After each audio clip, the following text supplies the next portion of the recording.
Alright then, hello, everybody. The moon is up and so am I, and we were here with a story called When the Stars Align. Now, just in case for those 9 people that actually did watch the first version, that version is no longer there.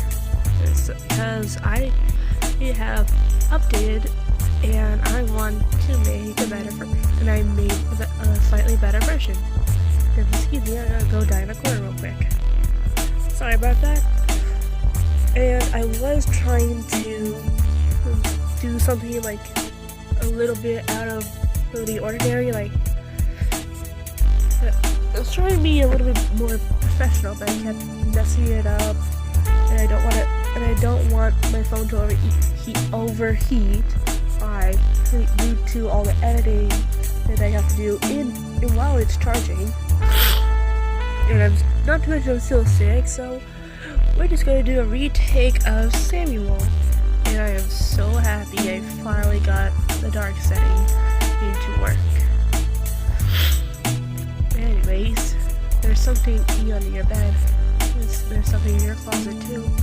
It's the same thing as the one under your bed. Do you know what it is? You should know. It only comes out when you're most vulnerable. They do not care about you. They do not like you. They only want your body so they can escape from the dream world and live amongst the rest of humans. They will eat you up and spit you out, leaving you behind to rot in this fake reality. They are everywhere in the world and come in many different forms. Some are stronger than others, but that's because they were fed well. They feed off of the living and will make them a bad person if they're left untreated. How do I know about this? What do you think I am, my sweet dessert? Chapter 1, Samuel. As the day fades into a cool fall night, Sam threw his coat over the coat rack and sat on his couch. Excuse me, could you stop narrating everything I do? What? I'm talking to you, whoever's narrating my actions. How do you know I exist? Protagonists can break the fourth wall. Can it change to my point of view? That's not. What in God's name was that?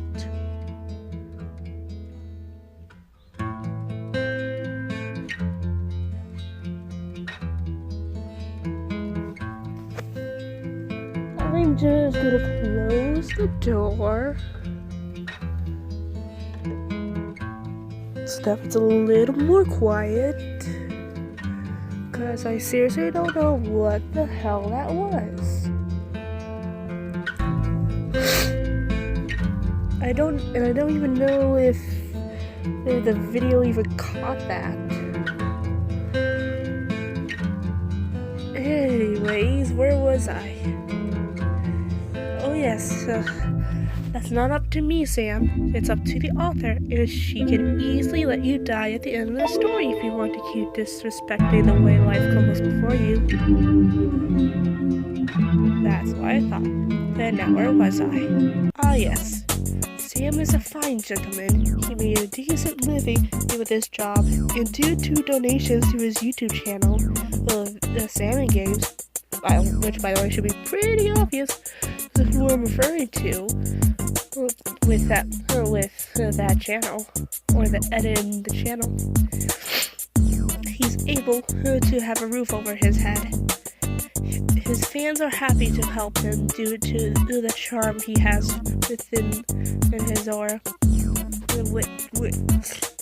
which seems to be able to flow through the screen of whatever device they use and surround them in warmth and care. If someone were to try and claim that Sam was a bad man, they would have a hard time trying to back up their claim. He was asleep when someone or something made a noise within his bedroom. Sam couldn't move anything except for his eyes. Usually, Sam would just brush off the dangerous feeling, but it was different this time. His danger senses went through the roof as one of his cameras tipped over. The camera that fell was firmly attached to his computer screen. Something was clearly inside his bedroom, but he couldn't see it until something dipped upon his shoulder. On the ceiling was something that seemed to be a silhouette of a person with glowing white eyes and razor-sharp teeth. It was staring at the dark oak-haired man with hunger in its eyes. "Looks like dinner came to me," it said as it licked its lips. Excuse me. Sam wanted to escape, but sleep paralysis wouldn't let him move anything except his eyes. Nature dropped down upon Sam's bed, making him scared for his life. He was waiting for it to eat him alive. But something dark blue yanked the pitch-black creature off of Sam. He couldn't take his eyes off it. Its back was facing him. It had a white mane as its scales sparkled like stars in the night sky. It stood on its hind legs as it held a long stick with a chain at the end of it. Needless to say, who Sam favored over the creatures. "Ain't no way am I letting you eat Samuel Matson," it yelled in a feminine voice. "Luna, of course you have a thing for him too. But us little guys have to look out for each other, do we not?" I don't continue over that. The fight took place as Sam eventually got up. He wanted to get out of his bedroom, but the fight made him go out his window and into the empty abyss below him. Sam closed his eyes, thinking he would either be eaten by whatever it was in his house or go splat when the fire reached the ground. But neither of those fates came. Instead, he landed on Luna's back, making her yelp and went down a little bit. He caught her ground and flew towards the moon. "Either you're a lot heavier than you look in your videos, or I'm a lot weaker than I thought I was," she said as she flew into the clouds, leaving the creature stuck in Sam's floating house. No pun intended if there was one. And you guys don't know what pun that I did there. Then you clearly have not met Hal's Moving Castle. As Sam took in the beauty of the night sky, he kept thinking to himself that he was dreaming, that there was no way that thing could exist in the real world, or that this not only a talking dark blue creature named Luna who saved him, but here he was, riding the back of this new friendlier creature to a place far away from whatever that creature was, enjoying the night sky and all the stars most people don't see in the city. In the distance, Sam could almost swear he saw a nighttime themed castle. "Hey, Luna, is it? What exactly are you, and is this is that your castle in the distance?" "I'm a dragon, and yes, that is my castle in the distance. My name is Luna Light. I already know a lot about you. You're my first successful rescue. Please don't tell me you failed to rescue everyone else prior to now." "No, I'm still kind of new to this. You're my first."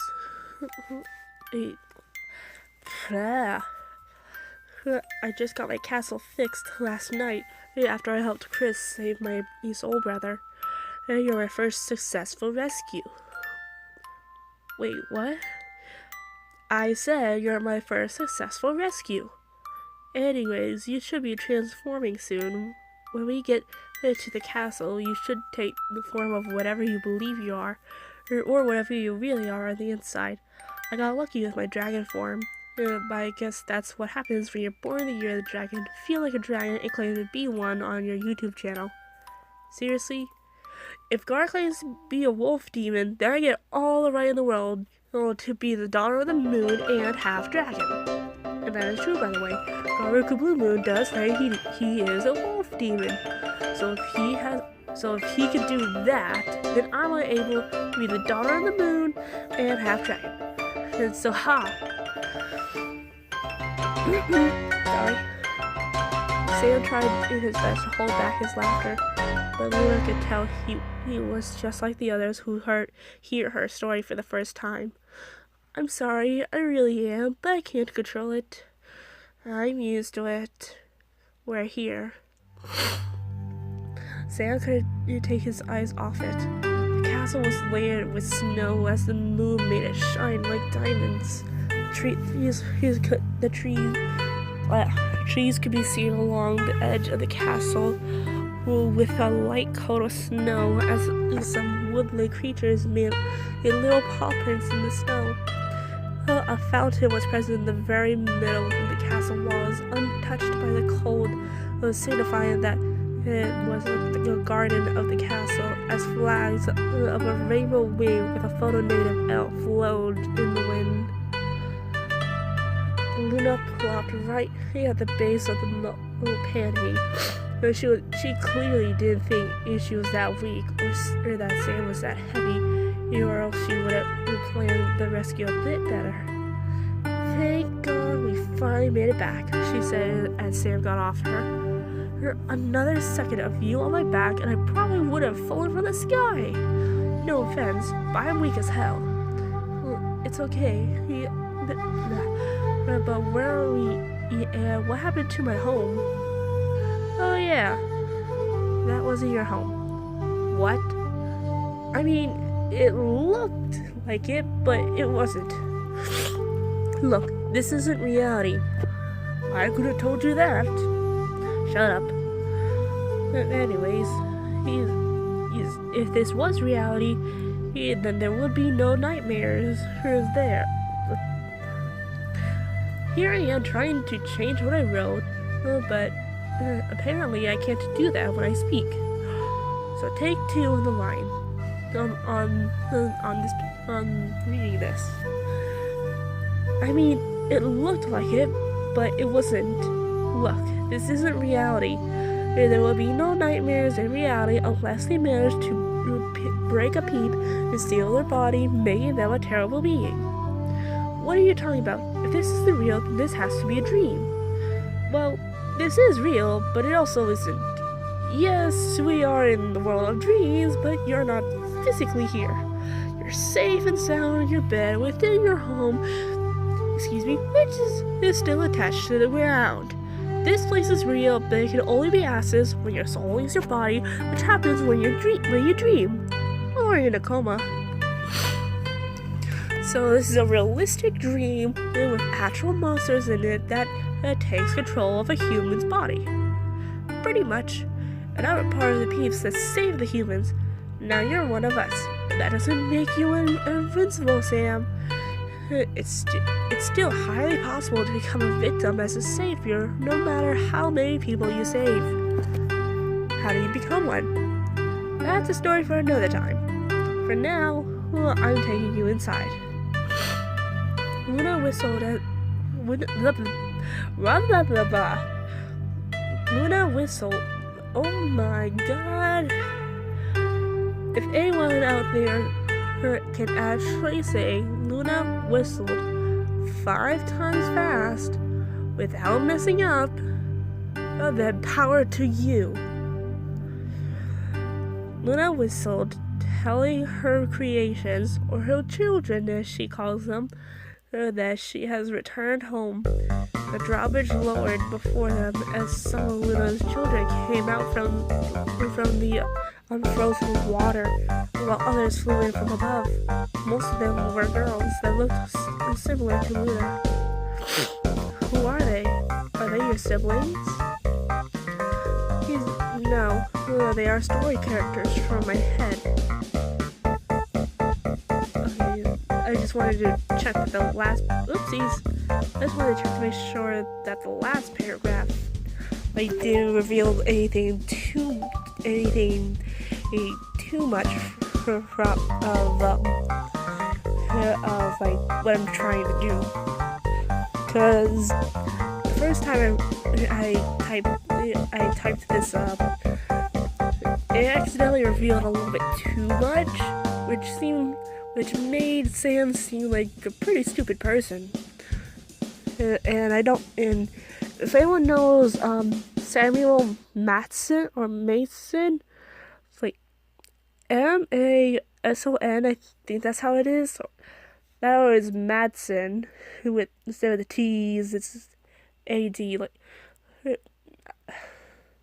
chances are I'll probably look it up later and actually say what it is, like on the left or on the right, or that lizard girl from down below will actually come up and to say, "Hey, it's Samuel. Insert her name here." Or you idiot. But right now, I could care less. I'm just trying to say that this is I need to make sure that everything is going to plan. So, anyways, let's continue on. But why do the girls look like you? I was used as a template, and then go from there. The whole castle has my children within its walls. But there are male children here, like Tyler White, she said as she pointed to a teenage boy in the water. He was the only male in the water to be seen. He is a part of an abandoned story called Guardians of Life. I couldn't think of anything else for his story, so I abandoned it. I didn't mean to, but that's what happens when more and more story ideas pop into your head. By the way, speaking of Guardians of Life, I'm actually planning on doing a little reboot of it, because Tyler White is an actual person. His name really is Tyler, but White's not his last name. However, I am thinking of changing a couple of the characters, like Rose instead of Rose be a girl. I'm thinking I am. Well, yes, his Tessa Knight in Guardians of Life is technically you based off of me. And so I'm thinking to make Tessa the guardian of air, the only genetic girl, biological girl. Well, and enough about Guardians of Life. Let's continue on with this. So that way I can actually rest my voice. What happens to the abandoned stories? They just sit wherever they are at. If they left off at a cliffhanger, then that's the end unless I finish it. You don't tell the readers that they're discontinued or not. Sometimes, but only if I don't plan on going back to it at all. I feel so bad for them. At least they're out for the public versus the ones who never leave my head. Sam stayed silent as a bell rang, signifying that lunch was ready. Everyone made their way to oh my god, I cannot speak to save my life. Everyone made their way towards the dining room and took a seat or two depending on the creation. Sam sat next to Luna as some kind of lizard girl sat and some kind of little lizard girl as more and more creations of all shapes, colors, and sizes found their seats. Some flew into their seats while others just popped out of nowhere as Sam looked over all of them. He wondered how the hell could one person remember all their names. Which is true. I'm actually surprised that I can remember most of my creations' names. By the way, this story in itself is pretty much like the lost kingdom of all stories. There's at least something representing a little fragment of a story. He of every story I ever written, almost every story that I ever written, including the Comic Comets, Creepy Society. Janet's there too, of course. and a couple of other things, including the very first story I have ever made in my life. But the chapter with the very first story that I ever made is not out yet. Looks like you're gonna have to wait here to see what my very first story is, or was. A train whistle was heard as a few more creations came in. It had food for everyone, some of which made Sam question if Luna was sane, since one of the characters looked like a mutt of many animals, and she had a human corpse on her plate. Luna? Is she going to eat me? Who? Rosetta? No. She only eats bad people, and people who were already dead. None of my children will hurt you if you're kind to us. Sorry, I did not mean to say the word unless. Sorry.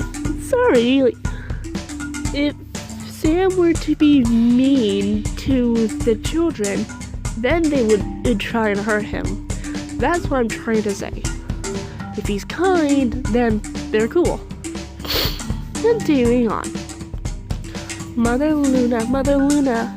Oops, let me take two of that. Mother Luna. Yes, Von. By the way, Von was part of something that I was trying to do. I was trying to do a 4-way series where you could pick up any one of the 4 stories, and you could easily see how each of those 4 stories connects to the 5th story. And I thought that was gonna be cool, but then I sort of lost point to where I was going. Not to mention one of the characters, not Von. It was making me mad, so I decided to cancel the whole thing because of that. I still feel a little guilty because I still remember what I was trying to do with all 4. So I may go back to that, or don't take my word. Don't quote me on that, because, well, I said I may. Yeah, I might. That don't mean I will. Anyways, continuing on. Will we drink tonight? Of course we will, Luna replied as a plane came in from the ceiling, dropping packages before everyone. Inside was everyone's personal preference for drinks. Some had milk, while others had tea or other drinks that they loved. In my case, I hate tea, so don't give me tea. Sam had coffee in his package, while Luna had a Barq's root beer. And that is true, I do love Barq's root beer. That and Coke Zero. All of which were in mugs that could fit 3 cans worth of soda. And that actually is true. I actually do have a mug that can fit 3 cans of soda when you pour them into it. Oh, that's the best mug we ever got. Here's to the first outsider of our castle. Congratulations, Samuel Matson, on arriving without losing a limb. To that, we shall drink. Cheers! Cheers! Everyone replied as the mugs cleaned together to celebrate Sam's arrival. With that, the feast began. Everyone chowing down on the meal before them, chattering amongst themselves. Some were already making comments about the new. Oopsies, I forgot to change that. It's not supposed to be just flour. Here's dark oak.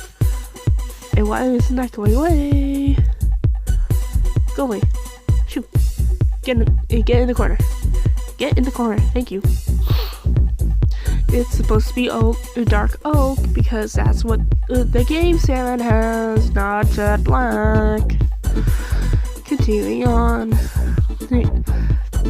Some were already making comments about the new dark oak-haired savior, declaring he was the cutest in the whole room, while others were thinking about how their mother would write a story about him after she finished the current story she was working on.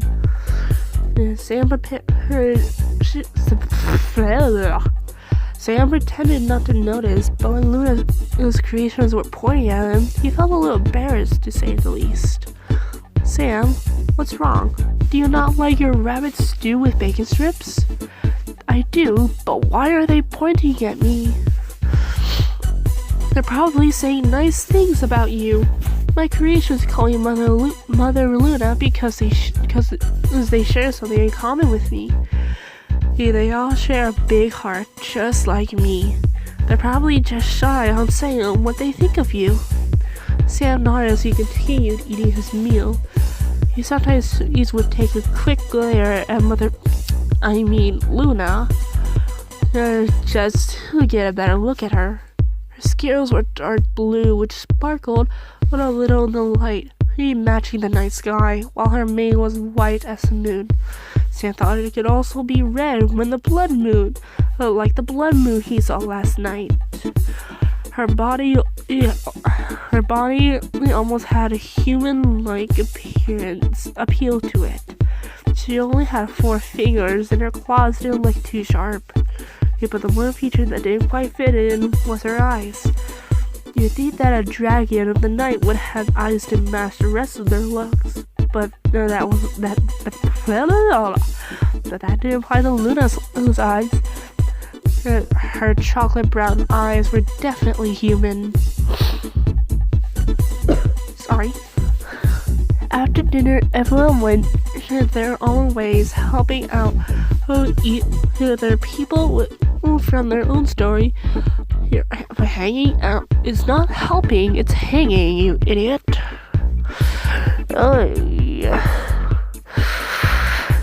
Oh boy. Continuing on. After dinner, everyone went their own ways, Oh my god. Like, seriously, can't you just say the right word? Ay.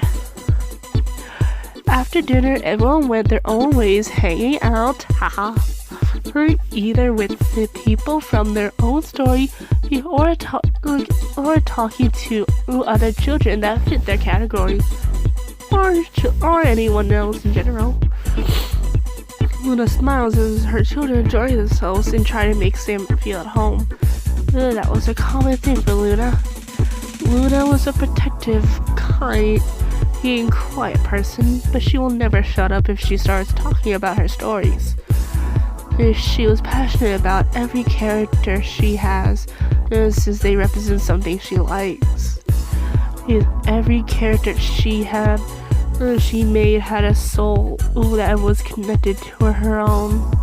They were different. They are different versions of what she wants to be. I might get rid of that. I might change that paragraph, but oh well, for right now. So what? So actually, you know what? Fuck that paragraph. It can stay. So what will you turn into, Sam? Asked a child named Connie. She was an animatronic cat made before a game of killer robots at a pizzeria. Mother Luna said you should be transforming soon. I don't know. She said I might turn into a fish due to my YouTube channel, but I guess we'll never know until it's time. Connie nodded as Rover the pirate dog called her over. Gotta go, Sam. Talk to you later. Oh, wait, Connie. I want to know more about Luna. Which one? There's more than one Luna. Yep, but the library has everyone's story in it. So you're bound to find whichever Luna you're looking for in there. Sam took... Sorry.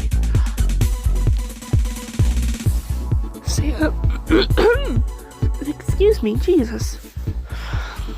Sam took Connie's advice and tried to find the library, but the castle was more like a labyrinth.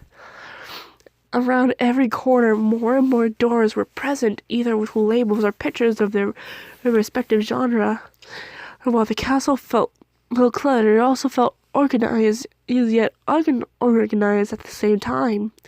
The doors had more rooms inside them with labels responding to the children's respective story. The animatronic were under one category while the elemental children were under another, and so on and so forth. Sam had to ask for directions to get into the library in the end. The library was filled with books, as a library should be. But nothing really stood out except for the different colors of the books, all of which were in order by the day they were first created. Almost every story had a girl as the main character, but the newer stories were a bit more flexible and having a guy as the protagonist. Sure enough, Connie was right about there being multiple Lunas, none of which seemed to match the one who saved him. Trying to find information about me, Sam. Luna, hi. Yes. I thought I could find you here since Connie said the library has everyone's story. It does. And then where's your story? A bell rang signified that it was getting closer and closer to leaving time. Sorry, Sam, but it's almost time to leave.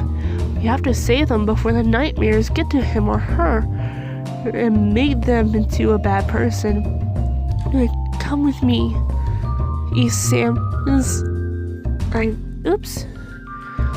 Sam sighed as he followed Luna. He wanted to know more about her since she seems like a nice dragon, but he couldn't find anything about her. He wanted to find the truth about Luna so he knows for sure that she's telling the truth. And that is the end of Samuel's chapter. In the next video, we will have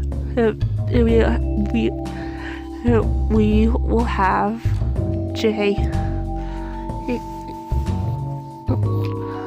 And for those of you who know exactly which Jay I am talking about, then congratulations. You're one step ahead of me.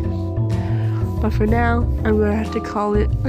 I'm gonna have to call it a night here. So I'll see y'all next time. Bye.